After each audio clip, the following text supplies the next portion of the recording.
Assalamualaikum warahmatullahi wabarakatuh. Kami dari kelompok 12 ingin memaparkan opini kami mengenai Pancasila sebagai nilai dasar pengembangan ilmu. Sebelumnya, perkenalkan, nama saya Najira Kamila Satyawati dengan NPM akhir 064. Kenalkan, nama saya Dio Sultan Mulyana dengan NPM akhir 221. Saya Muhammad Farhan Faturrahman dengan NPM akhir 224. Pancasila dipahami sebagai kerangka pengetahuan yang memiliki dasar epistemologis, metodologis, dan aksiologis. Secara epistemologis, Pancasila memberi dasar filosofis bagi manusia untuk memahami realitas dan mengajukan pertanyaan ilmiah yang berorientasi pada kemanusiaan, keadilan, dan kesejahteraan. Setiap sila memiliki fungsi moral, misalnya ketuhanan mendorong kejujuran, kemanusiaan menjunjung martabat manusia, dan persatuan menghindarkan perpecahan sosial. Secara metodologis, penelitian berbasis Pancasila harus inklusif, partisipatif, dan bijaksana. Proses ilmiah harus mempertimbangkan nilai moral, bukan sekedar teknis. Secara aksiologis, Pancasila menjadi pedoman nilai bagi ilmu, seperti keadilan sosial dan kesejahteraan bersama. Nilai-nilai tersebut tidak boleh digunakan untuk kepentingan destruktif atau mempertahankan ketimpangan, tetapi harus mengarah pada pemerataan manfaat dan pembangunan manusia seutuhnya. Dalam praktiknya, teori ilmu Pancasila menunjukkan bahwa perkembangan ilmu pengetahuan harus diarahkan untuk menjawab masalah nyata bangsa, seperti moralitas, teknologi, pembangunan, hingga inovasi sosial. Pancasila akhirnya bukan hanya kajian teoritis, tetapi menjadi dasar etika dalam pengambilan keputusan publik yang melibatkan ilmu pengetahuan. Dalam praktiknya, masih banyak tantangan yang muncul, terutama terkait pemerataan akses pendidikan sebagai bagian dari pengembangan ilmu. Misalnya, menurut laporan Kemendikbudristek, angka partisipasi kasar atau APK pendidikan tinggi di Papua hanya sekitar 11%, jauh di bawah rata-rata nasional yang mencapai sekitar 35%. Fakta ini menunjukkan bahwa generasi muda di wilayah 3T masih belum mendapatkan kesempatan yang sama untuk mengakses pendidikan yang tinggi, sehingga perkembangan ilmu pengetahuan belum dinikmati oleh merata. Situasi ini menegaskan bahwa nilai Pancasila harus benar-benar ditetapkan, terutama sila keadilan sosial bagi seluruh rakyat Indonesia. Pemerintah melalui Kemdikbudristek telah berupaya melakukan pemerataan lewat program seperti Kartu Smart dan pembangunan kampus baru di wilayah 3T. Namun tantangannya tetap besar. Karena itu, Pancasila berperan sebagai pedoman moral agar pengembangan ilmu tidak hanya berfokus pada teknologi dan inovasi, tetapi juga memastikan pemerataan akses, kesempatan, serta keberlanjutan pendidikan bagi seluruh masyarakat Indonesia. Pancasila menjadi dasar penting dalam pengembangan ilmu pengetahuan karena kemajuan iptek yang pesat dapat membawa dampak negatif apabila tidak diserahkan oleh nilai moral bangsa. Pengaruh luar seperti individualisme, misinformasi, dan ketimpangan akses teknologi berpotensi menggeser karakter kebangsaan, sementara dunia pendidikan sering lebih menekankan keterampilan teknis daripada nilai etika. Karena itu, Pancasila berfungsi sebagai kompas moral dan filter yang memastikan perkembangan ilmu tetap selaras dengan nilai kemanusiaan, keadilan, serta persatuan bangsa Indonesia.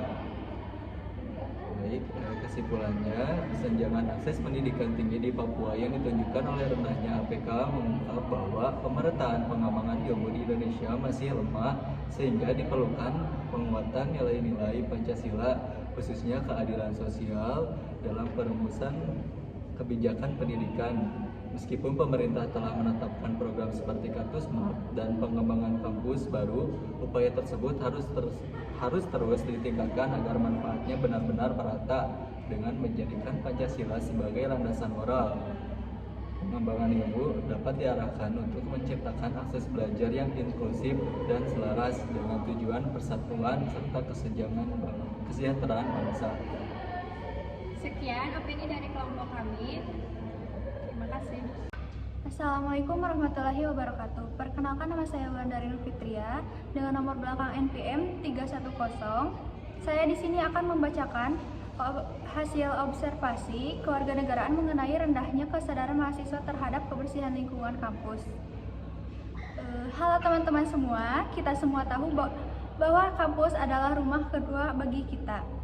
Tempat kita belajar, berdiskusi, berkembang, dan menghabiskan sebagian besar waktu kita di kampus. Tapi seringkali kita lupa memperhatikan satu hal penting, yaitu kebersihan lingkungan kampus.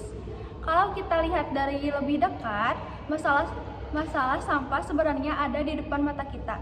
Mulai dari sampah plastik yang tercecer di taman, terus sisa makanan yang di meja kantin, sampai puntung rokok di area yang jelas-jelas dilarang. Ini bukan hanya soal petugas kebersihan, tapi soal kesadaran mahasiswa yang kurang bertanggung jawab. Kebersihan bukan tanggung jawab satu pihak, ini adalah tanggung jawab kita bersama. Kenapa kesadaran mahasiswa masih terlihat sangat rendah? Ada beberapa penyebab. Yang pertama adalah masih ada anggapan bahwa kebersihan hanyalah tugas petugas kebersihan. Padahal mereka menjaga kebersihan, tapi kitalah yang menggunakannya setiap hari. Yang kedua adalah gaya hidup instan, membuat kita menghasilkan lebih banyak sampah dari makanan dan minuman yang take away. Dan yang ketiga adalah kurangnya rasa memiliki. Kalau kita benar-benar menganggap kampus sebagai rumah, tentu saja kita akan menjaga kebersihan itu seperti kamar kita sendiri.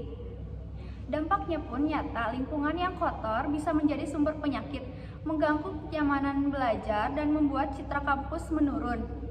Kampus yang bersih itu bukan hanya enak dipandang, tapi juga mencerminkan disiplin dan kualitas setiap penghuninya. Lalu, apa yang menjadi solusinya? Dimulai dari hal yang sederhana bisa kita lakukan sendiri, dengan cara membawa pulang sampah jika tempat sampah penuh, kurangi penggunaan plastik dengan membawa tumbler atau kotak makan sendiri dari rumah. Dan kalau kita melihat teman membuang sampah sembarangan, coba kita tegur dengan baik tanpa menghakimi dan ajak mereka berubah. Kita juga bisa membuat aksi bersama lewat komunitas atau organisasi untuk kampanye kebersihan dan pemilihan sampah. Pada akhirnya, perubahan memang tidak mudah, tapi bukan tidak mungkin. Lingkungan kampus yang bersih akan membuat kita lebih nyaman, sehat, fokus belajar. Dan mari kita buktikan bahwa mahasiswa bukan hanya pintar secara akademis, tapi juga punya kepedulian dan rasa tanggung jawab. Mungkin opini dari saya segitu. Mohon maaf bila ada salah kata. Wassalamualaikum warahmatullahi wabarakatuh.